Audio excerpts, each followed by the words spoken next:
It was solving a specific problem that was very personal to me. If the Indian consumer understood the value of fitness in the preventative health journey. Your platforms are so traditional, and the only way you can get consumers to come from brick to click is trust is built. I also think the ability to say no, I think that comes with time. It's very hard to say no in the beginning, and then you prioritize, as you said. So organization, prioritization, and just knowing what to say yes and no to, I think gets you through basically a day at a time.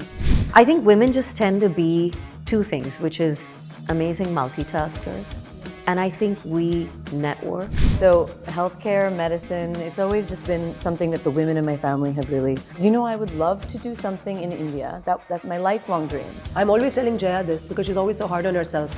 I'm like, it's okay, we'll get there. What you're ultimately going to do may not even exist yet. So don't try and have all the answers for what you're going to be. I think we need to stop putting ourselves in that bucket saying, I'm a woman and I can do this and I can do that and I can do. I'm a person who is juggling a lot, and some things I'm going to do well one day, some things I'm going to do well another day, and you find some sort of a balance. If I'm very comfortable, then I'm stagnant. When I'm a little uncomfortable, that means I'm growing. That's a good one. Hi, welcome to Circle, a podcast brought to you by Women Leadership Circle. I'm Jaya Mehrotra, founder of WLC, and it's my absolute pleasure to co-host this show with Gayatri Rangachari Shah. Circle brings together very diverse and authentic voices of domain experts, pioneers, and thought leaders. And I'm Gayatri Rangachari Shah, journalist, author, and your co-host. This platform is about sharing stories and insights that have shaped business, sparked innovation, and change. Today, we're diving into the dynamic worlds of art, healthcare, and wellness with two trailblazing women entrepreneurs who are redefining these industries in India. Our first guest is Minal Vazirani, someone who needs no introduction, I would say, across India's art and cultural space. She is the co-founder of Saffron Art, and the driving force in making Saffron Art from the very first online auction platform in India into something that has become a powerhouse and is today celebrating 25 years in the business. And joining Minal is Malika Parekh, CEO and co-founder of Fluent Health. Malika brings with her 2 decades of healthcare experience. In her first venture at Physique 57, she's brought some of the best international practices to India and has created a very strong India following. And in her current venture, which is Fluent Health, she aims to give Indians a greater aim and control over their health. Yeah. And of course, today we are recording this podcast at Saffron Art Gallery. And trust me, I feel like a kid in a candy store. I'm very distracted with the art around us. I think we all are. We spent a lot of time admiring the art. Yeah, and thank you, Minal, for giving us this beautiful space. And we're really enjoying being here. And of course, it's so amazing to see some of very traditional consumer businesses, which is art and health, but being done very differently and not done traditionally at all. And 2 things are happening here. Women are seen to be doing very traditional roles, but you've taken 2 businesses which are so consumer-facing, so touch and feel, and launched them very differently. So let's dive in. And actually, I have to say that I am a very big fan of Malika's Physique 57 platform that she brought over from the United States. And there's a whole cohort of people in this country who have benefited, especially during the pandemic when she, transferred all those classes online, and we were able to sort of continue to work out online. So Malika, thank you for that. And to Jaya's point, Minal, Saffron Art is today celebrating 25 years, which is amazing. But if we go back to the dark ages of the turn of the century, 2000, internet penetration in this country was negligible. I think you said about 3 million users or something like that. Yeah, there were about a little over 1 million connections, about 3.7 million and probably users a dial-up modem or whatever, if anybody even remembers those days. And yet you chose to take something which is traditionally a very physical business, which is art, and marry it with technology to put it online. And auctions, which are again also very, require relationships and trust and all of that. and you put it, you sort of decided to move all of this online. How did that happen? Well, in starting Saffron Art, it was, to oversimplify if I may, it was solving a specific problem that was very personal to me. And it was very much about sort of giving people like myself access to modern and contemporary Indian art. And there simply hadn't been enough material out there to learn from, to access, to view. So, yeah, someone who grew up in the US and studied art history, and engineering, and it was this kind of a strange combination, but I began veering towards the art side of my academic background because it was where I'd want to spend all my time. And, and of course, you study Indian antiquities because that's what's available. But going through to contemporary art, which I felt resonated more with me and my identity, it was really tough to access. And so when Dinesh and I moved to India, we began going to galleries. Dinesh being your husband. Dinesh being my husband and my business partner. We began going to galleries. I began looking at modern Indian art. I remember seeing a work of Raza up at Jahangir Art Gallery. There was a large show of his there, and going to galleries where his work was shown. And I was hooked. I don't know what else to say. It was an amazing experience. But to learn required me to physically go to galleries, speak to gallerists. And in those days, obviously, meet the artists, learn from them. But I couldn't have done any of that if I hadn't been living in India. Right. And it was a time when there had been a few international auctions, very few, outside India of this particular movement, so modern and contemporary, modern Indian art. And so I thought, well, there must be other people like me who've been wanting to learn, who want access to it and simply don't have it. So that's where the idea for Saffron Art originally came. But it didn't come when I was living here. I was actually in business school, and I took an entrepreneurial ventures course. And through that course, one of the questions that came up was, build a business that you want to spend time on. So I thought, I can come up with all kinds of industries. I'd worked in consulting, worked across industries. And I thought, well, that's all fine, but if I can choose where to spend sort of 12 hours a day, where would I spend it? What would I be doing? And it was such a clear answer to me. So I decided to do my business plan for an art business. And that was the origin of where Saffron Art came from. And really, it was initially about creating access for people who didn't have it. So that was the thought behind it. Then I got into sort of numbers, as you said, bringing it back to your question about internet penetration and does that make sense in India? But that wasn't my initial target audience. My target audience was very much the diaspora audience outside India looking in, where internet penetration was much higher.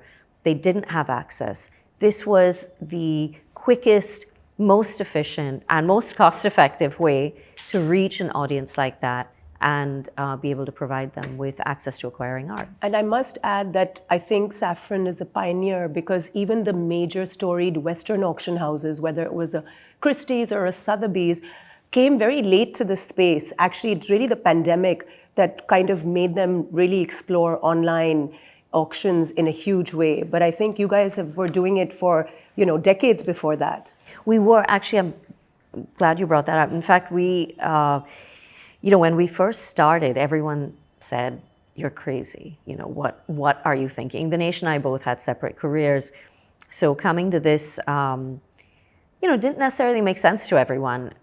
And when we started and went online, which was in April 2000, it was literally going online with a catalog of a little over 2,000 works of art with all of the details.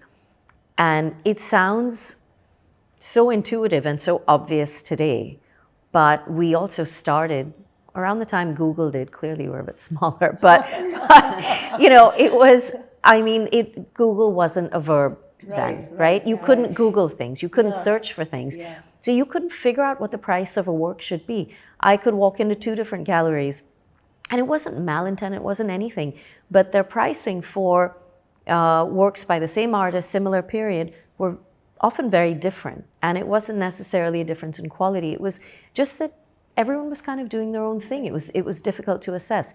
So when we did go online in April 2000, now exactly 25 years later, looking back, we realized what that did was give people an incredible amount of trust in being able to say, I'll go online, here's the work, I can see the image, I can acquire it, I can pay for it online, which you couldn't do before, and the work is delivered to me at my doorstep. If that meant redoing processes with FedEx in India, changing our company structure so that clients didn't have to necessarily deal with duties and taxes separately from their purchase. So it took a lot of doing on the back end, but that's really what it was about, was simplifying that entire thing. And then we got to the auctions. We did our first auction in December 2000. And that was really an aha moment, because the auction was over 5 days, which now sounds ridiculous.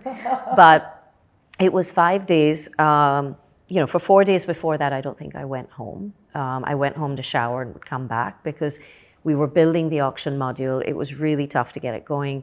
I sat and did HTML programming at that point. We were such a skeletal team, and put the auction out there. But it was incredible, because in 5 days we sold $126,000 worth of art. And I know that sounds like a tiny amount today, but in 2000 it wasn't. And what I realized was that's what was aggregating buyers. So we needed to create events. We needed to sort of push them to come together at a moment in time. And that's when we began looking at auctions much more seriously. Over the following couple of years, we did, of course, we learned from Christie's and Sotheby's, right? So they'd been doing it for a long time. But I think what we were doing was looking at it from the buyer's perspective. Right.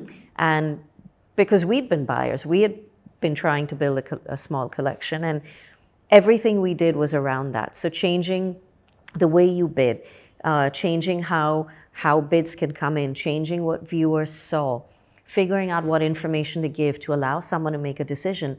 All of that was very intuitive from a buyer's perspective. And, a couple of years later, we were leading the market beyond Christie's and Sotheby's. So that, we obviously headed in the right direction. Malika, over to you now. I want to know that, you have done 2 pivots and you have 2 decades of experience in healthcare. And now you're a health entrepreneur. If you had to look back in hindsight, what were your aha moments, or those moments that you chose to solve this problem? And what are you trying to solve actually right now? Yeah, sure. Thanks for the question. I feel like it's been many more pivots Yes. than 2. Yeah, maybe a little more than 2 pivots. Yeah, even I say I have done 2 pivots, but I think I have done many micro pivots in my life. Yeah. Exactly. No, so look, I've always been in the healthcare space. And my passion for health and my passion for health in India was always in the offline space. I have a family history of many physicians in the family. My grandmother went to medical school after having 3 kids. You can imagine that many years ago. So healthcare, medicine, it's always just been something that the women in my family have really adhered to. My mother was a business owner and a healthcare entrepreneur herself in the US for many decades. So I was wired to be in the health space. And I was raised by my parents to be very close, not just to the Indian culture in America. I was born and brought up in the US, but also to connect with the country and the people in the country and the way things worked in this country from a very young age. So I've had this passion has been born out of the connection to India and my passion for offline health. Many sort of years into my career, I met my now husband, who was actually one of my mentors at the time. We were family friends. He would check in once or twice a year. What are you doing now? I'm going to this now I'm doing this program. Now I'm doing this academic program now. And I kept studying. I'm actually a very passionate academic. I would probably still be in school if I could, if it were productive for my family. And checked in with him at one point, and he said, "What is it that you want to do?" It was 2 masters in, masters in public health, masters in medical science. I was going to medical school next, like within a few months. And he's like, do you want to practice medicine? Do you want to see patients day in and day out? What is it that you want to do? I said, I would love to do something in India. That my lifelong dream would be to, and this is when I was living in the US. I said, I would love to do something in India, but I feel like I need to be more credentialed. I feel like I need even more experience. I feel I may need to be a little bit more senior in my field for people to take me seriously. And he poked a lot of holes in that. He said, why? As we all know, you've studied enough. Now put it to use. Do some research, pause, and see what the market can tolerate today, because it's a very exciting market for healthcare. This was now 13 years ago. And so I did that, and I did a lot of research, and I was sort of pursuing an offline business model surrounding the areas of women's health, orthopedic health, and lifestyle diseases. So I wanted specialty centers of excellence. We wanted to develop specialty centers of excellence in sort of across those three verticals, because that's where we saw the greatest demand. But in my research for that, I realized that these women with orthopedic issues and lifestyle diseases had such an awareness for fitness and the importance of fitness in their preventative health. It's not something I thought at the time that they even acknowledged, and I didn't know the emphasis that that women in general, I'm making a huge generalization, but at the time I didn't know if the Indian consumer understood the value of fitness in the preventative health journey. They did. And the issue was that they didn't necessarily feel, apart from the big box gyms, the boot camp styles, and then a little bit of Pilates and yoga, they didn't necessarily feel that there were places and environments that were conducive for them, that were welcoming and approachable for them. And they didn't necessarily feel like the solutions that were there were sustainable. Enter Physique 57, because it changed and transformed my journey in the US. And I really felt that it would be something that the Indian woman would resonate with. And also felt that it was important to create spaces and environments where they felt like it wasn't just about their fitness needs, but also about building community. So that's kind of where the journey began, and more about where it went. Malika, just a 101, one-sentence explanation of what Physique 57 is for those who may not be familiar with it. Yeah, I feel like I should let you explain it, but I'll do it this time. But next time it's you. No, so Physique 57 is a bar-based fitness method, backed in science. It started in the US. You get your cardio, your strength training, your stretching, all within a 57-minute period. It's low impact, low risk of injury, but high reward and moderate to high intensity. So you get, it's really effective. It's, we say it's super safe, but it's effective, it's efficient, because you get all your fitness needs within the hour, and it's fun. And that's sort of what it's all about. So Malika, you're in healthcare, and last few years, wellness is going through such a big boom. And it's right, wellness is very center stage. I think there's so many podcasts actually made on wellness and well-being, female health. And you've chosen to launch this beautiful, Fluent Healthcare and a technology platform. So what is the problem you're trying to solve with this? Yeah. So basically the glaring gap to me, and I'm not a tech person, never thought I would be in the tech space, but the glaring gap to me during the pandemic was to find something that would last beyond the pandemic era, because we knew that was going to be a phase at the end of the day. And the glaring gap to me lied with patients' physical health records.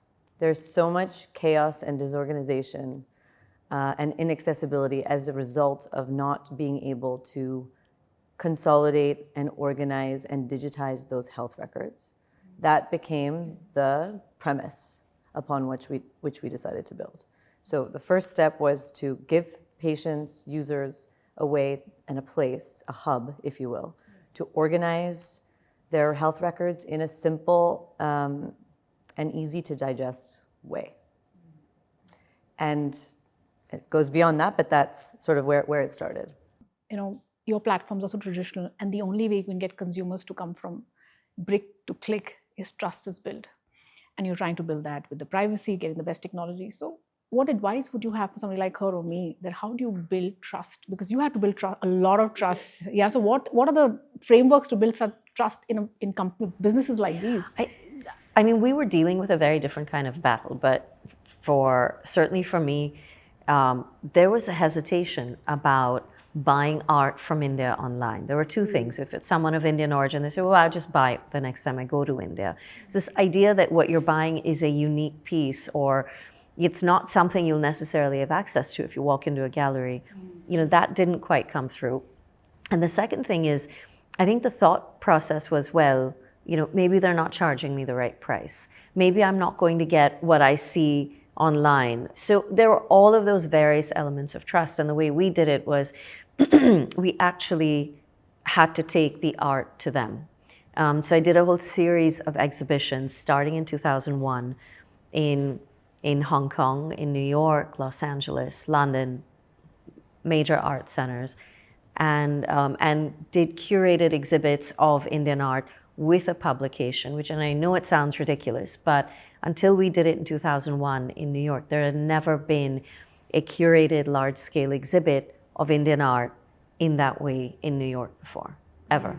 It had only been antiquities. So you had to go from, in a way, to get the online, you had to go offline. Absolutely. And that's what we figured out. And it's kind of the same thing, because it's, as much as I may give some advice, the reason I asked the question is I want to learn what it means to do it in the healthcare space, because that's even more sensitive information. So it is about building trust, and it's about maintaining that confidentiality, because people don't want their art or their collections to necessarily be viewed by everyone. You may be buying things online, but it's going into your home, it's part of your personal life, your personal collection. In India, scrutiny on wealth and those factors did play a role in buyers and collectors wanting to be even more private. And it's part of the journey to inform the user right from the get-go that their data is going to be anonymized as soon as it comes into our system. So all of the information is there, but it's front and center as opposed to hiding in the fine print. That's kind of the decision that we took, to make sure that users start to build trust. Eventually, we'll have to work with all the stakeholders in the system, doctors, hospitals, because once we get their buy-in and everybody's working together and deriving value from the same platform, I think that's going to be key. Actually, entrepreneurship is a very spiritual journey also, because you suddenly, as an employee of a company, you can have a lot of filters and you don't have to take so much feedback. But I think what I can say for myself in the last 2 years, to apply this very simple thing she's saying, that listen to one line, ignore the others, it is not as easy as you're making it sound. Of course, it comes with, it comes with a lot of humility. It comes with a lot of ability to listen. A lot of us want to lash out sometimes, and so much criticism comes out, and you don't lash out. No, you have to have a thick skin. Yeah, and it's a paradox. Is it a thick skin or is it humility? It's a chicken and egg, right? There are days that you go back to the bees. I've cried to the pillow. That much feedback. Oh God. It's how can you not, right? I think you've got to have kind of your professional work phase and in the workplace and all that, and you go home and it really is, sometimes it can really sort of just knock you out because it's frustrating, and it's it makes you question yourself. And it makes you question your ability and the track you're on, and your intellect and your ability, all of those things that come together, right? And for me, certainly, I also, having grown up in the US, I think being a professional woman in the workplace was very different from moving to India. And I transferred with my consulting firm here, but being a professional woman in the workplace here, where I was often the only woman on a project, sometimes out on factory sites, and it wasn't easy. And so you begin questioning kind of where you fit and whether you have the ability to see it through. We are in 2025, if somebody hasn't caught up with the clock. And a lot of things keep me awake. And I wonder what keeps some of you awake. There's a lot of social media, there's a lot of information, there's a lot happening politically in the world. So, Gayatri, what keeps you awake in the night? Yeah, I think, well, plenty of things to keep one awake at night. I think that the world is definitely at some kind of a strange inflection point today. We have obviously conflicts around the world. And I think that one of the things that we have to think about, at least here in India, as well as I think in the rest of the world, is how we consume news, where we get our news sources from. As a journalist, I do worry about the fact that younger generations, they're not necessarily reading newspapers or whatever, they're consuming their news information through social media. So depending on what the algorithm is feeding you, you are getting very targeted news segments or whatever it is. It's not like the olden days where maybe everybody got a newspaper, everybody watched certain television channels, whether it was in this country or around the world. Now you basically are getting very individualized news. And so your ability to think about and process the way you approach the world and approach issues is based on that very targeted consumption of news. And as a result, are you really able to see the other point of view? Are you able to engage in dialogue and understand somebody else's alternate position? This is the stuff that worries me. I don't think we are able to have the kind of tough and thorny conversations we would have in the past.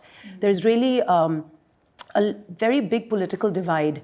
And I don't think that it augurs well for a society. I think we need to be able to cross the line. We need to be able to understand each other's points of view.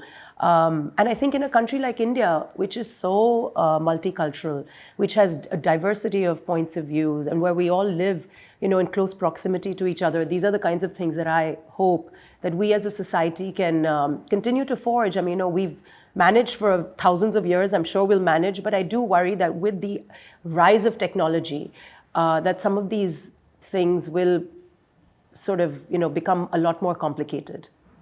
I think really in terms of where the growth is coming from, of course, it's been a fantastic period of growth for us through the pandemic in particular, which was very surprising. I mean, the first year of the pandemic, we sold 4 times as much art as we did the year before. So that was incredible.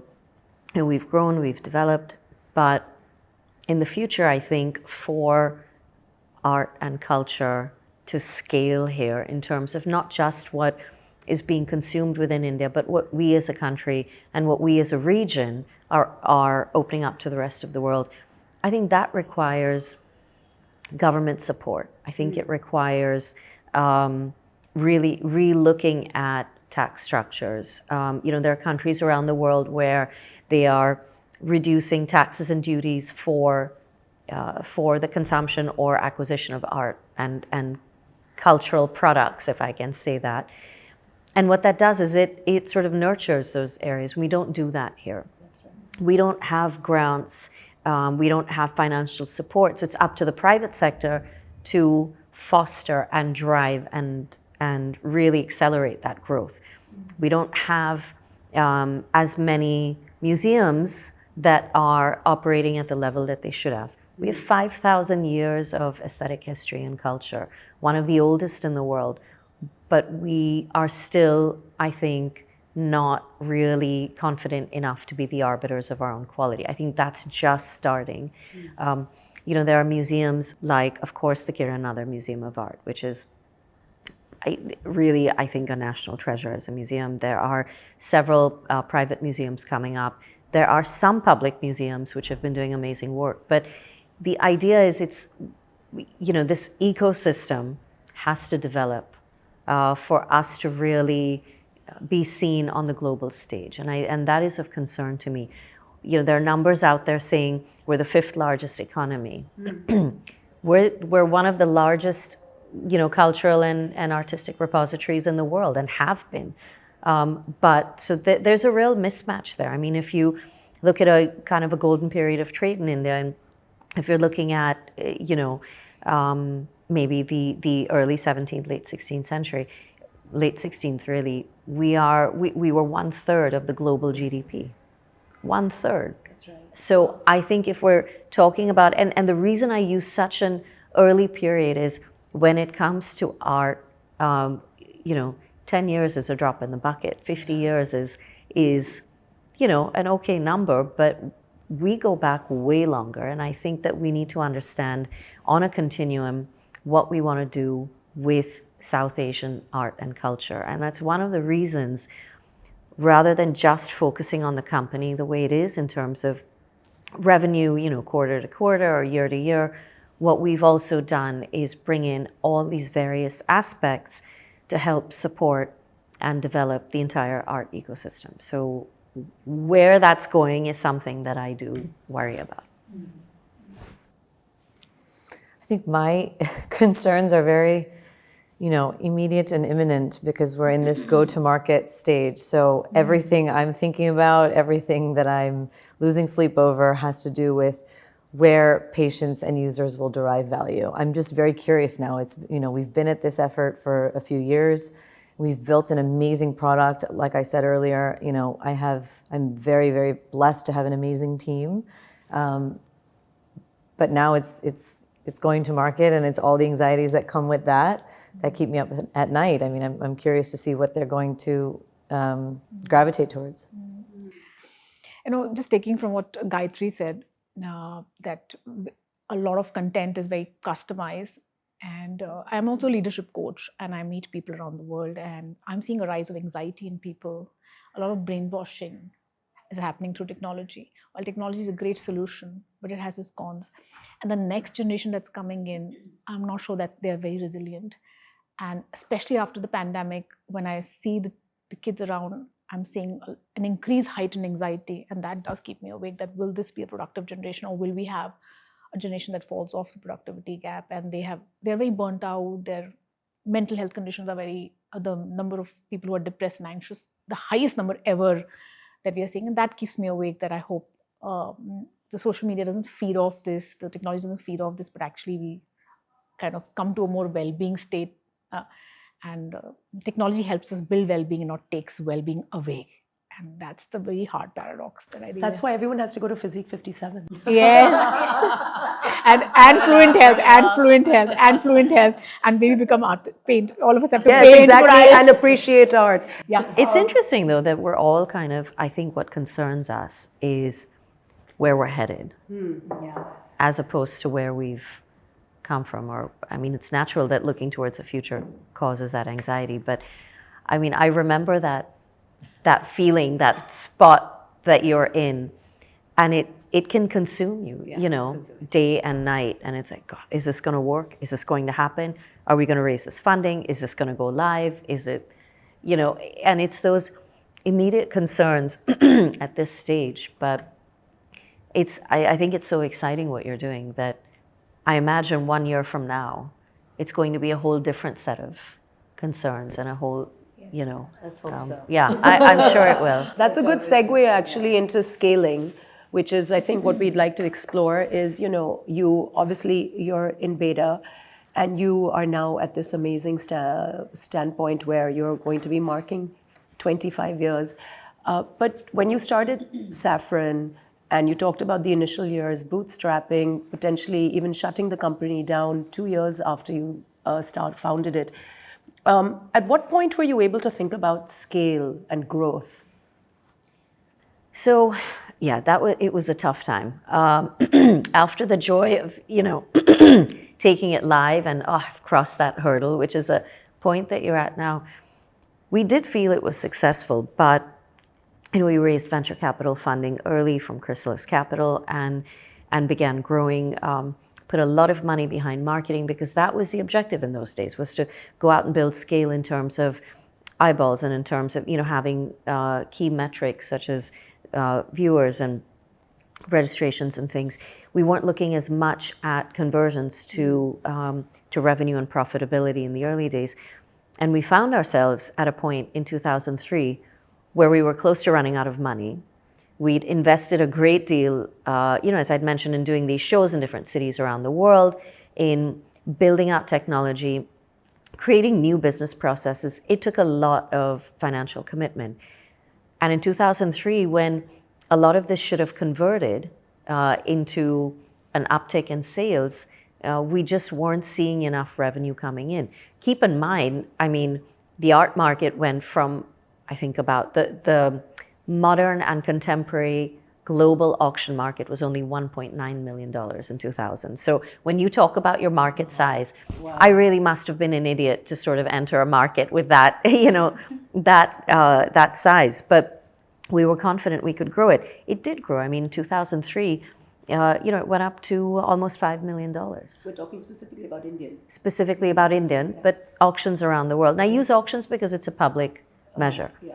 So it had grown significantly, but as a company, we weren't making enough money. And we got to a point where we said, look, we're going to run out of funds, and we have to figure out what to do. We had to lay off part of our team, which was probably one of the most difficult things we've ever had to do, and decided that was something we never, ever wanted to do again. It was really tough. But we, instead of shutting down, decided we were going to bootstrap the company. And so we sold a bit of our own personal collection, funded it, basically began doing much of it ourselves, and got things off the ground. And I think what we found in a year later in 2004 is our initial investment in terms of what we were doing with saffron art, but equally what we were doing in terms of growing the market had paid off. And what we saw in 2004 was a significant jump up in terms of pricing. I mean, I'll give you a quick example. The top price for a work of Indian art up until 2003 had been kind of in the tens of thousands of dollars. And in 2004, that threshold jumped up to $100,000. And then in 2005, the top price jumped to over $1 million. So we saw a hockey stick in how the market was growing. And why did that happen? It was, I think, there was such a transparency all of a sudden that you knew what this work should sell for because there was pricing data. And you could take a look at how things had moved. So, those early years were really tough. But I think having accurate information, which is a concern today in other fields, but having accurate information, trusting the buyer to make a decision as much as they trusted us to provide them with a service and a product, trusting them to make a decision was important. Art deals were done behind closed doors, and we brought everything out in the public domain. So I think that made a difference. And there was just a much wider installed base. There was a greater confidence, greater trust levels. And that's how we got over the hump and eventually ended up, having the largest market share globally for the auction market for Indian art. Taking from where you were saying that you were bootstrapped early on, at WLC for the last 2 years, 15 months, we've been building WLC, and I know that your project, Fluent Health, is very purpose-driven and very impact-oriented. The good thing is the purpose and impact gives you the early fuel. We all feel very passionate about, oh God, I'm going to change the world. And that's what I think we're doing the podcast for. Today Gayatri is not well, but she's here because we want to make a difference, right? But somewhere the realization comes that first 15 months, 2 years, you've been able to go with passion and purpose, but you have to think about revenue and profitability. And that's a tightrope. I know when we were thinking about when we were building our strategy in Jan 2024, I was only thinking about how will the founding members come together, what will be the purpose statement. But now when I think me and Gayatri talk about WLC, we're constantly thinking of budgets, revenue, how will we monetize the business, how will we build revenue models, because more people join, more customers join, your vision keeps growing. And it's a tightrope. Purpose sounds very sweet and cute, but revenue is very important. And ultimately we're all missionaries here. You're not mercenaries. Yeah, but I think if you believe in your product, which is I think what I think you believe in what you're putting out there, I think it happens. The question is obviously the inflection point, because you were able to fundraise, but you also bootstrapped. You're I think self-funding for now, and you might have an appetite to be able to take that to a certain point. And eventually, hopefully, the product works so that you're scaling, and then the revenue and the profitability will come together. I think exactly. And that was the advice that I was given, honestly, by people in the investment community. Just as long as we're all working towards something that we can really stand by. And with all the noise that we've talked about and the stuff that keeps us up at night, as long as we can keep going back to, okay, but we know that what we're doing is going to derive value from our end user and our consumer. And as long as you can spend most of your day focusing on that experience, there are people that do this professionally for a living that will help you think about revenue channels and how to monetize the business and where the business can go. But if you can't stand behind what you're building 100% when they come on board, then they don't have the confidence to be able to do that. So I think it's important to focus on. Malika, do you think about getting investors on board, or is that something that's not even anywhere near your horizon? It's not right now. It's not right now. We're not looking at the moment. You know, we've fielded some incomings, to be very honest with you, and just really strongly believe in what we're building. And I'm not ready to dilute yet, so not right now. So, Minal, you chose to dilute 6-7 years later, right, from the beginning. So, at what point it felt right to you to start getting investors on board? What was that point that now I can dilute and I'm happy to take investors? Was it a product innovation that you needed? Was it more money you needed? Or it was just the right time to kind of scale the business like a boom? Well, after 2003, when we got the company going, there was a great deal of momentum. You know, so revenue was growing.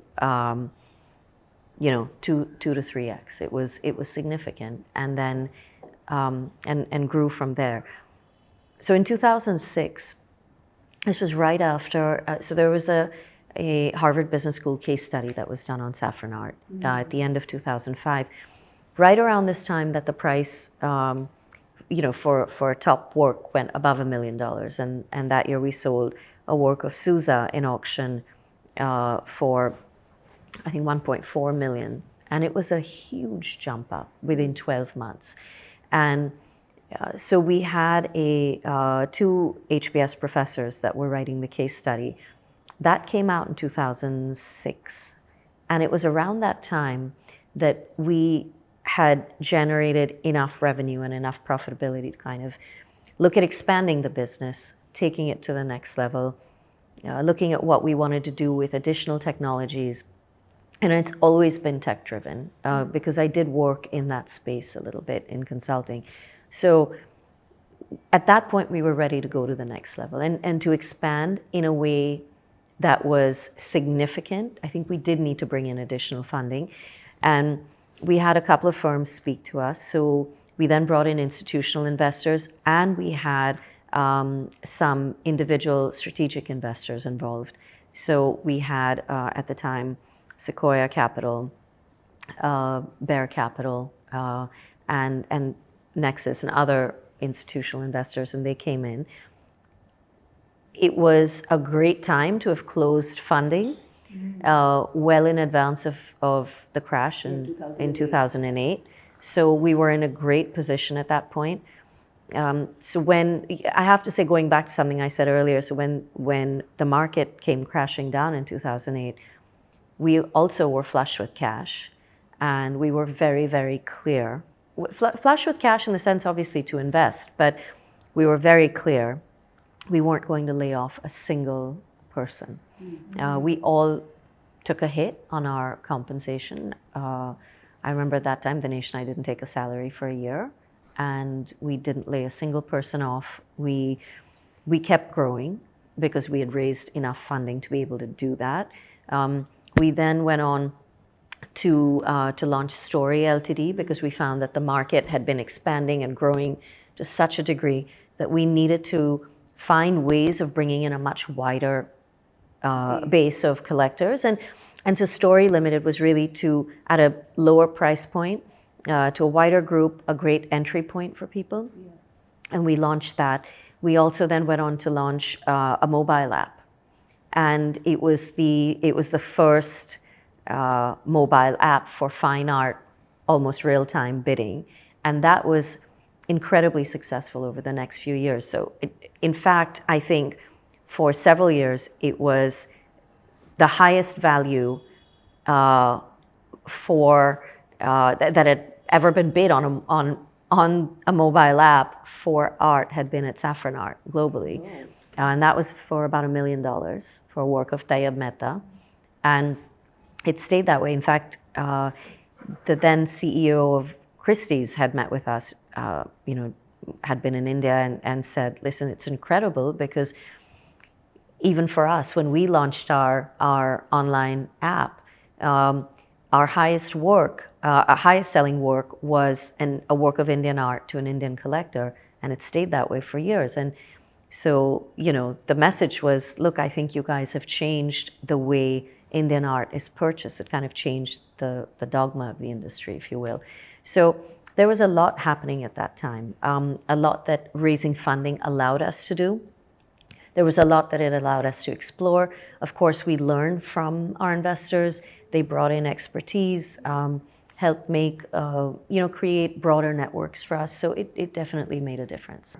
When I heard you talking, and this is my last question actually, is that you said something very interesting, that you mentioned some 8-10 things you're doing. And I was like, how are you doing it? And I know that when I was speaking to Gayatri at the end of the week, that she was in Delhi, she was hemming one art show there, and she has something to do on Wednesday. And I know you do Physique 57 and now Fluent Health. Women are taking more and more on their plates, and we are stretched. And I'm just wanting to know, how do you balance, how do you prioritize? Because you've taken on like some 10 things you mentioned just now. I can't even remember some of them. By accident. But how do you balance? How do you prioritize? You have to, because otherwise you start burning out, right? Exhaustion, burnout.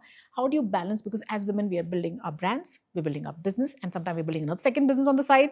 That's a lot on the table. It is. And I think, certainly for me, I've got 2 kids.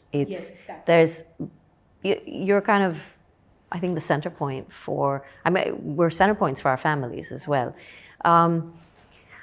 I think women just tend to be 2 things, which is amazing multitaskers. And I think we network far better because we network not just professionally, but also personally. And I think we need other women in our lives to help us get through things, which is why I think what you're doing here is amazing. I think we need to support each other with much of what we're doing. The only metaphor I can think of is, especially sitting in India today, if you have, the goddess Durga, or who's kind of a multi-armed, multifaceted, multi-powerful being, you need all those multiple hands to be able to do all the things you want. And at one point I may have said, well, I'm just not able to do that, I'm not. But now I think, well, why not? Because I do have help, I do have support, and I'm able to, I've learned over the years. I think, 20 years ago or 25 years ago, I don't think I would have been able to. But now as I said, it's not just the support, but I know myself better. I know what I'm able to manage. I know what I can extend myself for. And you get into that rhythm of it. I also think the ability to say no, I think that comes with time. It's very hard to say no in the beginning and, sort of maybe, in the early days and all that. But and then you prioritize, as you said. So organization, prioritization, and just knowing what to say yes and no to, I think gets you through basically a day at a time. In the early stages of a business launch, you're doing go. There's a lot of go involved. And while I know today, 25 years into business, you have the ability to say no to certain things. In the beginning, your no's are a little low. You have to do a lot of action to get some feedback, loop backs. So how are you looking ahead of this year? How are you going to balance children, family, and 2 ventures on the side as we speak? Yeah, I think one of the questions that you had asked me when we were sort of chatting before this was about an experience that changed you. And I think for me, and I'm sure everybody at the table can relate, so many women that will be watching this can relate, but to have, a twin pregnancy, twins, launch the business 1 month later, and have an ailing parent, all at the same time. That was an experience that definitely changed me. Recently, I was interviewing someone actually for a very senior position in the company, hopefully who will join imminently. And he asked me, I said, any questions? And he asked me a question. He said, I don't want to know about your financial runway. I'm not going to ask you that, which is what the question that, of course, as a startup, we always get. He said, I want to know about your mental runway.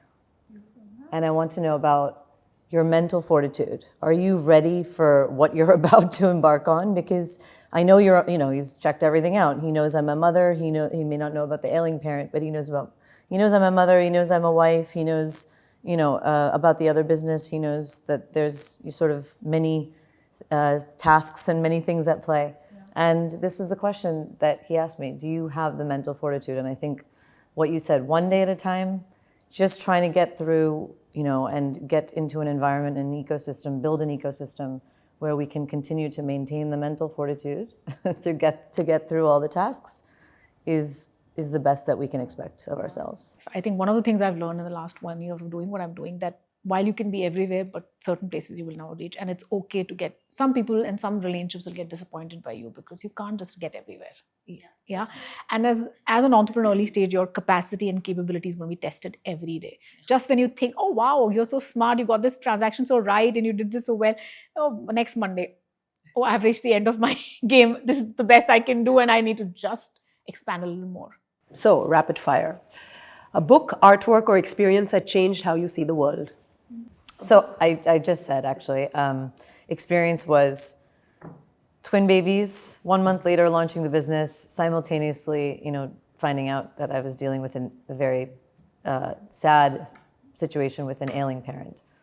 Experience that changed me and really shifts your perspective. I think my own experience was my divorce in 2008. It made me shed multiple layers of what was expected of me as a woman. And I started from ground zero in terms of how I want to look at the world. Anything that was fed to me by society, by books, and the sheer framework of religion, politics, family, all of that I shed as a person. And I rebuilt who I was and what I wanted to look at the world as. My worldview shifted, and I chose to build my own worldview, not what was told to me anymore. And I'm still doing it. And it was one of the best things happened to me. That's fantastic.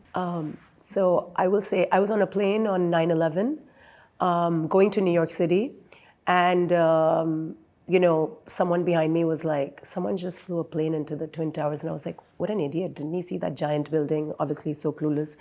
And then, of course, we were diverted to Alaska, and eventually I made my way to Manhattan, and then I had a flight to catch to London. But I think that really changed my entire perspective, because I was supposed to land in New York like 2 hours later from after the attacks happened. It could have just as well been my flight or whatever, who knows. So I think that definitely changes you, because it's such a freak of nature accident. Act of terrorism, of course, but it changed the way I decided to approach my entire life. So that is an experience which is, of course, profoundly full of sorrow, but it changed the way I looked at the world. Gosh, I think there have been these several experiences or inflection points which have altered the course of my life in some way. But I think one just related to the business is very early on I was working in consulting and was on a project in Indonesia. It was a very exciting project, great team, all of that, but it was a time at which the country was going through a great deal of turmoil. So they had and this was years ago, they had the Bank Bali scandal, the rupiah there devalued dramatically overnight. There were riots in the streets. There was even someone shot outside our office building. It was a terrifying time. We would come into work every day with our luggage because we couldn't figure out whether we'd have to rush to the airport. And it was fine. We got through it. The team and I went to work out of our Singapore office, and we'd literally fly in for meetings and fly back out. But it was so stressful because it wasn't just about work and business. It was about safety and life and death, and it was a really difficult time. That it was then that I sort of said, look, as much as I like what I do, I'm ready to make a change in my career. So, and that's when I dusted off the business plan and decided to start the company. Your go-to mantra when things get tough? The great Maya Angelou said, do the best you can until you know better. Then, when you know better, do better. I just think that's really simple and basic and gets me through the day to day. That's fantastic. Yeah. I think for me, it's, it's more when I'm going through a tough time, and it's really simple. It's this too shall pass. In fact, there was an artwork that this Azerbaijani artist did at I want to say it was at the Venice Biennale. I remember seeing it thinking, oh my gosh, there's my motto, But yeah, definitely that phrase.